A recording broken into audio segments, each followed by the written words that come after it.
Welcome to Burlap Teachers. Enjoy the video. In this video, I will explain how to fix AC in a Chevy Malibu. First, let's identify common issues. A non-engaging compressor clutch often indicates a problem.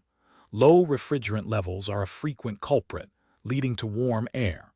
Also, pay attention to any strange sounds like grinding or hissing, which can point to internal component failures. We'll cover these initial checks to help you pinpoint the root cause of your Malibu's AC woes. Once you suspect low refrigerant, recharging the system is a common first step. Ensure you use the specific refrigerant type recommended for your Malibu. If the charge doesn't hold, a leak is present. Employ a UV dye kit or an electronic leak detector to locate the exact spot. Often, leaks occur at connection points, requiring replacement of worn O-rings or damaged hoses to restore system integrity. If refrigerant levels are good but the AC still isn't cooling, focus on the compressor and electrical system.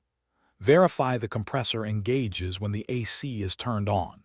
Check relevant fuses and relays in the fuse box for continuity. A multimeter can help test electrical connections for power. If the compressor is not engaging or making unusual noises, it might need replacement or just its clutch assembly.